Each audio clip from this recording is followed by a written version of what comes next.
बुलेटिनच्या सुरुवातीला एक breaking news पाहूया। गेल्या काही दिवसांपासून शरद पवार यांची राष्ट्रवादी काँग्रेस भाजपसोबत एनडीए आघाडीत सामील होणार अशी चर्चा असतानाच बुधवारी दिल्लीत अत्यंत महत्त्वाच्या घडामोडी घडतायत।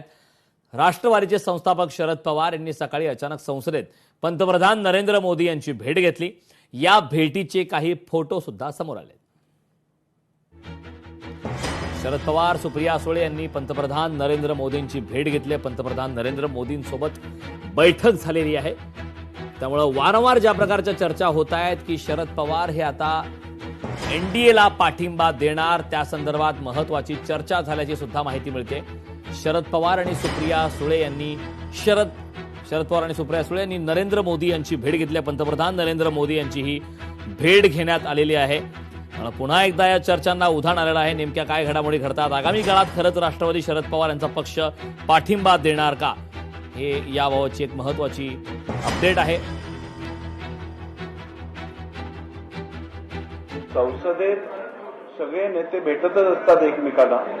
महाराष्ट्राची तर संस्कृती आहे की राजकारणाच्या पलीकडे पण आपल्या संस्कृतीला जपत एकमेकांबरोबर चांगले रिलेशन, चांगली नाती ठेवणं आणि त्यामुळे कोणाबरोबर युती करावी, कोणाला एनडीएमध्ये घ्यावं, या सगळ्या संदर्भातले निर्णय हे भारतीय जनता पार्टीच्या शिस्तीप्रमाणे केंद्रीय नेतृत्व घेत असतं।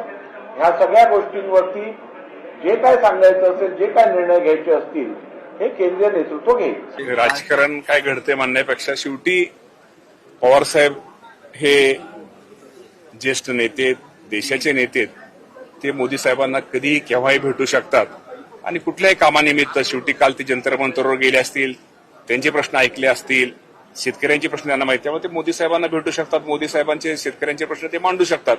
भेटीचा अर्थ काय होता, काय त्याबाबतीत मला कुठल्याही प्रकारची कल्पना नाहीये। कशासाठी ते भेटले मला माहिती नाही, पण पवार साहेबांना लोकसभेच्या अधिवेशनाच्या निमित्ताने ज्या वेळेला जातात त्याच्या भेटून देशाचे प्रश्न त्याच्याजवळ मांडण्याची त्यांची पहिल्यापासूनची पद्धत राहिली आणि मला वाटते त्यासाठी त्यांची भेट असेल आणि बाकी जी काय भेट असेल ते लगेच कळेल आपल्याला काय म्हणजे राजकीय यामध्ये आहे की नाही याची काय मला माहिती नाही। लोकशाही मराठी ऐका, पहा, जागरूक रहा।